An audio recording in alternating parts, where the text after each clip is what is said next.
Last Sunday afternoon, the youth group headed to Lehman Family Farm. As we snacked on kettle corn, one adult wondered out loud about dinner plans for their family.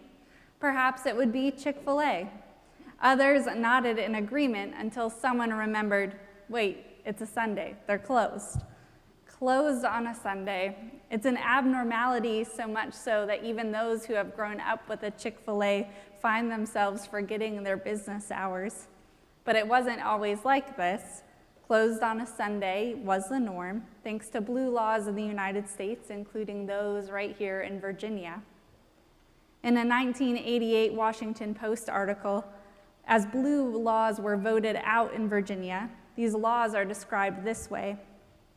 The laws were originally intended to preserve the first day of the week for church-going and family outings. Their purpose grew more secular. The article continues, quoting the majority opinion report that reads, Sunday's closing provided a common day of rest to prevent the physical and moral debasement which comes from uninterrupted labor. The majority opinion, while in favor of ending blue laws, recognized the common rest that they provided. And while the Washington Post writes that the purpose of a common day of rest was more secular, I think it's more biblical.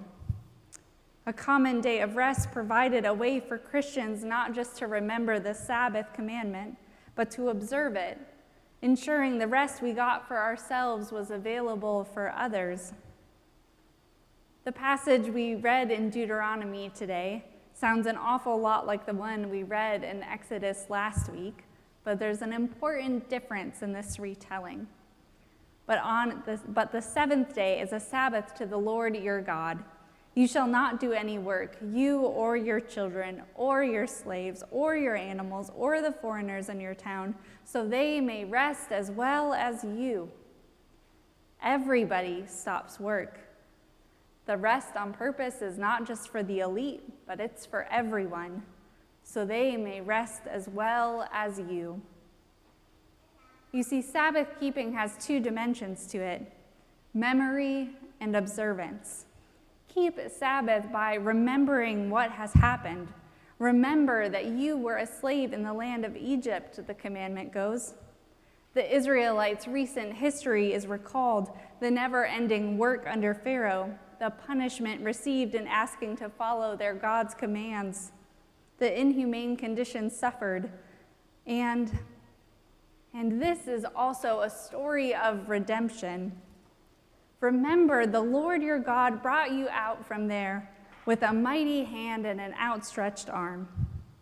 And they remember their liberation, the way Moses led them as a people, the plagues that followed as Moses tried to persuade the Pharaoh to let them go, the way they finally left and Pharaoh's army came rushing after them and all seemed lost with their backs to the sea, but then Moses, thanks to God, parted the Red Sea and they made their way through and they celebrated on the other side. And with that great redemptive work of God called to mind, the experience of slavery and deliverance, the Sabbath is to be kept, observed as a rest for ourselves and a rest for all others, as the Israelites live changed by their experience so that it will not happen to anyone else. The Sabbath command expands beyond ourselves to all others within our spheres of influence. Those who work for us, those who listen to us, even our animals, may they rest as well as you.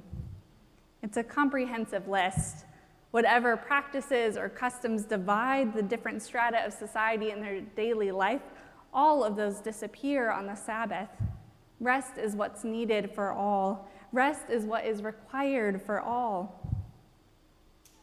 While the practice is a religious custom for a particular people tied to their life and their experience, this commandment speaks to the basic human need of rest, shifting our focus to include the good of our neighbor. In this command given years later after that deliverance, God recognizes that there are those who are free and capable of finding time off, and there are those who are not. And this commandment from God demands that they too are worthy of rest.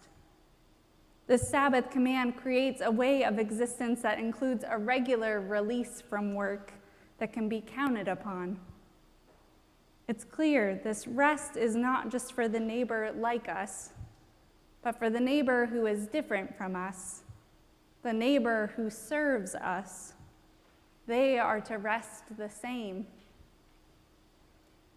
Old Testament scholar Patrick Miller puts it like this: this is the starting point of love of neighbor as self.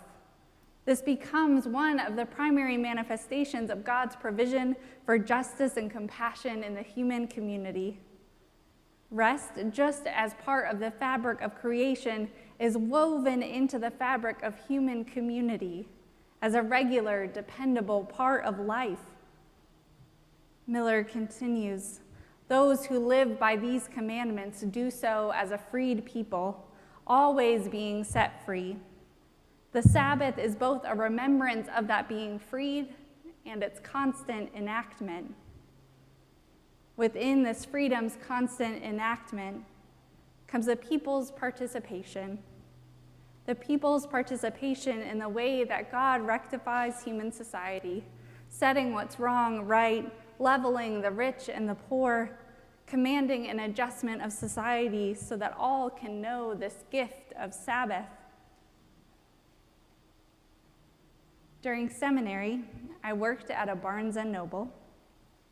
Our schedule came out 2 weeks at a time, and each time it was published, it came with a host of questions. When would I do my homework this week? How many evenings did I have to plan on dinner there instead of at home?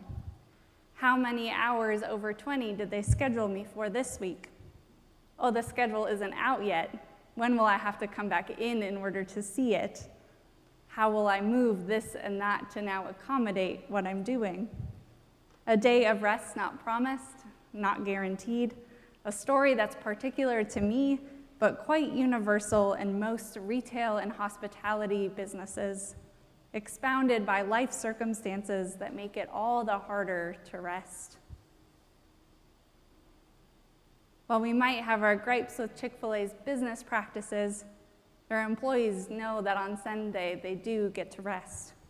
Each week, not sometimes, but always, all of them. And that guaranteed rest is life-giving. You know the feeling when that scheduled vacation is finally here. There is a deep sigh of relief. But you also might know the feeling when something comes up and you can't quite go on your trip yet, or the trip is canceled, and the exhaustion that sets in then. And yet we're commanded to keep the Sabbath for ourselves and for our neighbor, while knowing how many of our neighbors don't have this rest at all. So how do we keep it? How do we keep Sabbath with what we know? We can quickly jump to, well, we should just reinstate blue laws, or perhaps say, well, we shouldn't even use electricity on Sabbath because then somebody has to work. But we know that someone is always working, and we know that enacting Sabbath is different in every time and place. Our obligation then, collectively and individually, is to enact Sabbath, navigating this tension rather than turning a blind eye to it, so we can push back on the dominant culture of consumption in our own ways. My family unintentionally began a Sabbath practice when I was in high school. Each Sunday, we went to church at First Presbyterian Church of Youngstown, and then on the way home, we'd stop at the Brickyard. There's Mom and I on Pentecost in 2014. It's a selfie, but Dad is definitely across the table with some reading in hand. The Brickyard is a barbecue restaurant in New York, which I know all of you might have strong feelings about. Jonathan, my fiance, who's from Tennessee, had strong feelings about New York barbecue when he visited this summer. But the quality of the barbecue is not the point of this story. We did eat there almost every Sunday. Yes, our waitress was working, but somewhere in between me spilling ginger ales and asking for more napkins We got to know Carla, our waitress, who we had nearly each week, and we asked for her. Over time, it became me showing Carla my prom dress when I picked it out, or showing the pictures after prom. And for Carla, it became her bringing her photo album of her last vacation to show us about all of the places she had gotten to go. And Carla became as much a part of these lunches as our family unit did.